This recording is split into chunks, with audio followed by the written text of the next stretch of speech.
It's 8 p.m. and here are our top stories. 2 finalists for superintendent taking center stage in Douglas County. Welcome to your interview process here with the board. Tonight, parents weighing in. I think they'd both be great choices. We all just need to focus on unification, getting the district back together. We take a closer look at the candidates vying for the positions. Other school districts are watching us very closely. Shocking new video of an Aurora house party after the floor collapses beneath dozens of people. Do you see anyone under there? I'm not, sir. Colorado lawmakers pushing for safer streets. People don't feel safe, and they don't feel safe because there's been a spike in crime. Some think better lighting might help, but others say it's stealing the shine from other programs. I'm having a hard time understanding why we think putting $10 million into something is actually going to prevent crime in the state. Plus, Denver business going to pot. It will just give me the legitimacy to pretty much build and continue to build my brand. The latest push to expand cannabis hospitality across the Mile High City. We begin with breaking news. Denver Fire confirming Ballerina had to be evacuated tonight after a small fire at a Toby Mac concert. We're told a food warmer may have caught on fire. Yeah, and the concert was then canceled due to water from the sprinkler system. Obviously, that would not be ideal when there's a lot of electronics around. Thankfully, no injuries were reported, but Denver 7 will stay with the story to bring you updates. And the Douglas County School Board is moving quickly in their search for a new superintendent. Today, the board interviewed its 2 finalists for the district's next superintendent. Aaron Kane, the executive director for schools for American Academy, and Danny Windsor, the executive director of schools for the Parker region. Good evening and thank you for watching Denver 7 News on Local 3. I'm Jessica Porter. I'm Danny New. It's now been nearly 1 month since the newly conservative board voted to fire former superintendent Corey Wise, and today the school board brought both candidates forward in a public meeting. Denver 7's Ivan Rodriguez was there for those interviews where discussions put the divide among school board members on full display.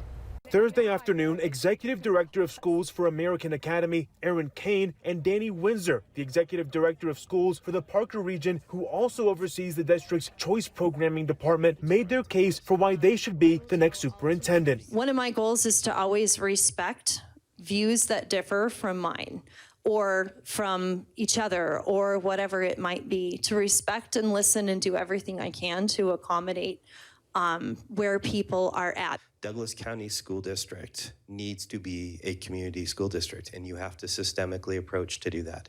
And that means I need to be able to hear the hard things about that are not going well in this district, and I also need to hear the things that are going well and building upon those things. Both of them are focused on creating a better climate within the district, as well as strengthening teachers through compensation and by making sure they know they're valued. I'm always passionate about doing things with evidence-based and scientifically based practices.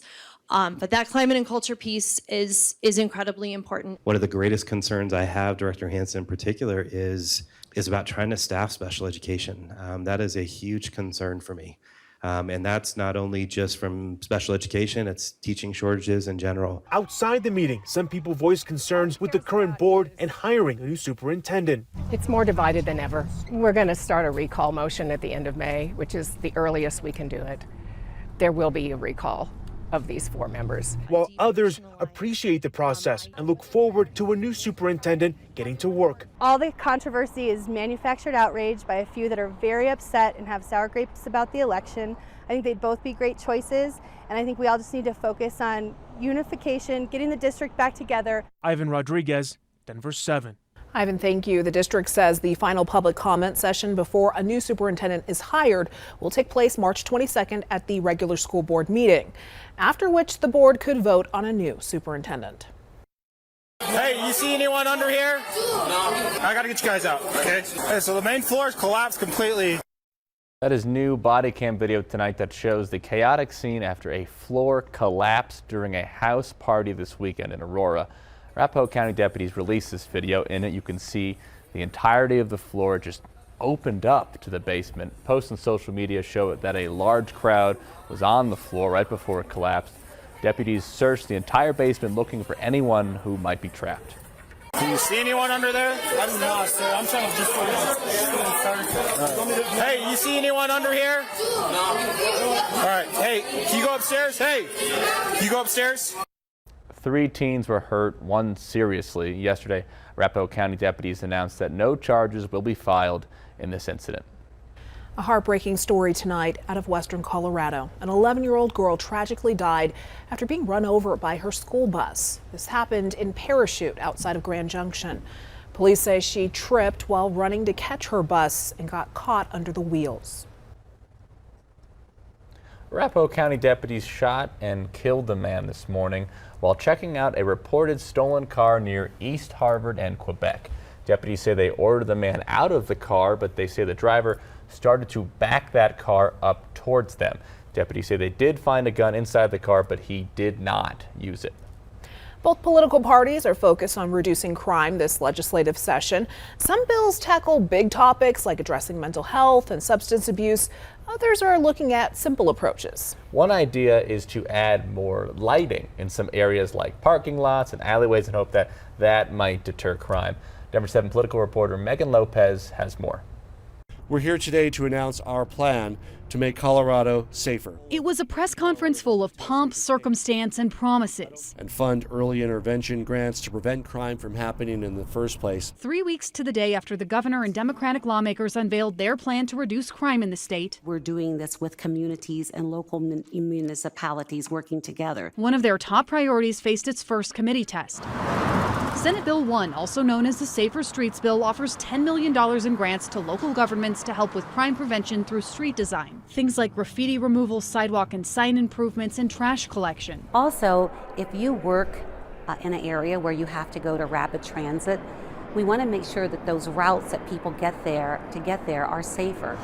Another possible use of the money, streetlight improvements. We're giving grants to communities, and they are the deciders of how they want these funds used to make them feel safer in their communities. Law enforcement from Pueblo, Boulder, and Arapahoe County all testified in favor of the bill. These grants will allow cities like Pueblo to use environmental design to address crime. This bill just one piece of the governor's overall crime reduction strategy, and not nearly the most controversial. Still, this looks like a bill that's trying to do something that's already being done. It received a lot of pushback from Republicans who questioned whether it was necessary. They already have all this in place. I'm having a hard time understanding why we think putting $10 million into something is actually going to prevent crime in the state. Others questioned the vague language and whether this is a return to broken window policing. There's a lot of ways that this could go badly. There was also some surprising pushback. Denise Maez from Servicio Sigue stood behind the governor as he unveiled this bill package last month, but testified against the bill Thursday, saying it's good in theory, but I think that's partly why you need neighborhood and community involved in the first instance, because they'll tell you where the crime is,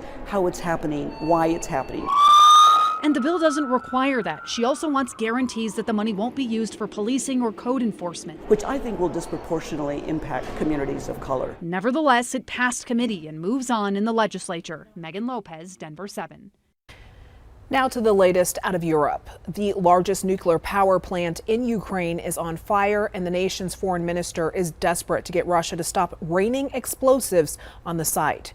The minister tweeted the Russian army is firing from all sides at the power plant, and an explosion could be potentially 10 times larger than Chernobyl. He called the fire a threat to world security and said there are casualties, but details cannot be determined yet. This horrific event unfolding following a conversation between Russian President Vladimir Putin and French President Emmanuel Macron earlier, in which Macron warned that, quote, we should expect the worst is yet to come. Also today, Russian Foreign Minister Sergei Lavrov threatened a third world war involving NATO, and Russia would be nuclear. Over the next week, 2 Denver businesses will have hearings to try and get a marijuana hospitality license that would give them the opportunity to allow patrons to smoke weed inside of designated lounges. Denver 7's Veronica Acosta explains how these businesses plan to operate if they are granted those licenses. The Patterson Inn and Tetra Lounge, those are 2 of the 3 spots that are scheduled for hearings to potentially get their marijuana hospitality licenses. And if those are granted, that could mean a spot like the Patterson Inn would be able to have guests overnight that would also be able to use the 420 Denver.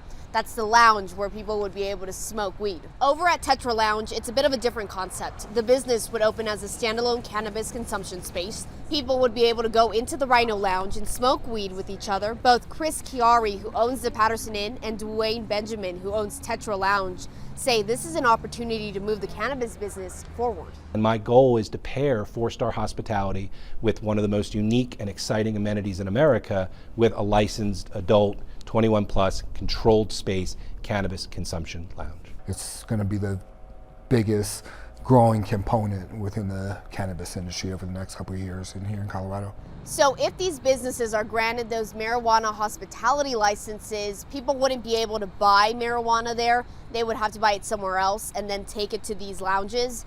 Patterson Inn has its hearing on Friday at 9 a.m., whereas Tetra Lounge has its hearing scheduled for March 11th. In Denver, I'm Veronica Acosta, Denver 7. Coming up on Denver 7 News at 8. A Colorado veteran achieving his entrepreneurial dreams. One day someone said I should open a brewery, and I kind of laughed about it a little bit and decided to open up. But the road to success is less clear for others. Next, the barriers he says are keeping our nation's heroes from getting ahead. Plus, Peyton Manning keeping busy. One of the NFL's GOATs tries his hand at a new TV series about other GOATs. After a beautiful day with highs in the 70s this afternoon, we're going to drop into the 30s tonight, but we'll warm it back up again tomorrow before our next cold front arrives. And it's huge changes on the way for the weekend. I'll have all the details coming up.